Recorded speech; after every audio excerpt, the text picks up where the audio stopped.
સુરેન્દ્રનગર જિલ્લાના વઢવાણ તાલુકાના નગરા ગામે યોજાયેલા સેવા સેતુ કાર્યક્રમમાં એક માનવતાભર્યું ઉદાહરણ સામે આવ્યું છે।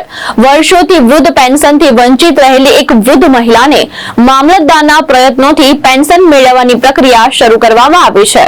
राज्य सरकार द्वारा नागरिकों ने सरकारी योजनाओं लाभ घर आंगणे मळे ते हेतुथी सेवा सेतु कार्यक्रमનું આયોજન કરવામાં આવે છે।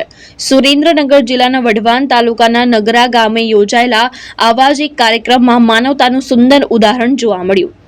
નગરા ગામની 70 વર્ષીય કનુબેન ભગવાનભાઈને ઘણા વર્ષોથી વૃદ્ધ પેન્શન મળતું ન હતું। પારિવારિક પરિસ્થિતિઓને કારણે તેઓ છેલ્લા 35 વર્ષથી પિયરમાં રહેતા હતા અને પોતાની 100 વર્ષની માતાની સેવા કરતા હતા। આ બાબત ગામના સરપંચ રમાભા પ્રવીણદાન ઘડવીને વઢવાણના મામલતદાર આર.કે. પંચાલના ધ્યાન પર મૂકી હતી। મામલતદાર આર.કે. પંચાલે તાત્કાલિક તપાસ કરી અને કનુબેનને વૃદ્ધ પેન્શનનો લાભ મળી રહે તેવી જરૂરી પ્રક્રિયા શરૂ કરી અને સાથે જ નગરા ગામની પ્રેમબેન નરસિંહભાઈના પતિના મરણનો દાખલો 30 વર્ષથી નોંધાયો ન હોવાથી તેમના વિધવા સહાય મળતી નહોતી। આ મુદ્દે પર સ્થળ પર જ જરૂરી કાર્યવાહી હાથ ધરવામાં આવી।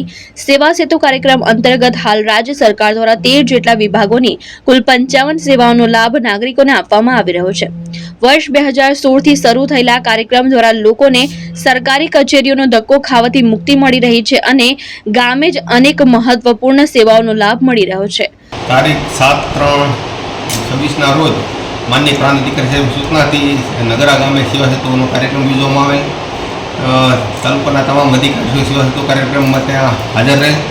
એ દરમિયાન ગામના સરપંચશ્રી દ્વારા મારું એક ધ્યાન દોરવામાં આવેલું કે આ બેન કનુબેન ભગવાનભાઈ છે, એમની મહિલા, એમને મેરેજ કુલગ્રામ જીતી વખતે થયેલા, પરંતુ એમના પતિ બીજા મેરેજ કરી લીધેલા અને એમને ત્યાંથી કાઢી મૂકેલા।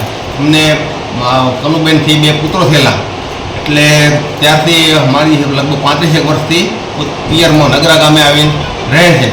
અને એ કનુબેનના માતા જે છે એ પણ 105 વર્ષની ઉંમરના છે, એમને પણ આ કનુબેન સાચવે છે, પરંતુ તેઓ વિધવા ન હોવાથી, એટલે કે જ્યાં મેરેજ થયા ત્યાં એમને પતિ એમને કાઢી મૂકેલા છે તે સમયે 35 વર્ષ પહેલાં, અને એમના એ કનુબેન થકી 2 પુત્રો પણ થયેલા। એના કારણે પુત્ર હયાત હોવાથી એમને કોઈ વૃદ્ધ સહાય 60 વર્ષ ઉપરની જે મળવાપાત્ર છે એ પણ મળવાપાત્ર થતી નહોતી।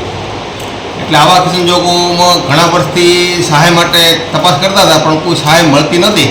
પછી સરપંચની મારું ધ્યાન દોરતા મેં નગરા ગામની તથા ફૂલગ્રામ ગામની 2 ગામની બીપીએલ યાદી જે છે ઓનલાઈન એમાં સર્ચ કરાવાયું। એ દરમિયાન તાલુકા બીજેપી પ્રમુખ શ્રી ઘનશ્યામભાઈ વસવીલિયા દ્વારા ત્યાં હાજર હોવાથી એવો દ્વારા કહે કે મને ખ્યાલ છે ત્યાં સુધી નગરા ગામની યાદીમાં બેનનું નામ છે અને લગભગ 0 થી 20ના ગુણાંકમાં છે એવું એમને થોડી હિન્ટ આપી।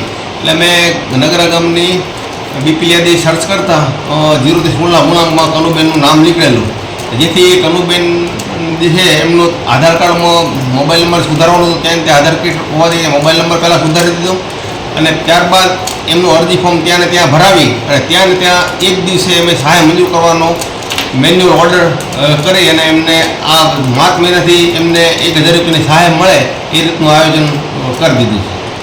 મહેશ ઉતેરિયા, દ્રષ્ટિકોણ ન્યૂઝ, સુરેન્દ્રનગર।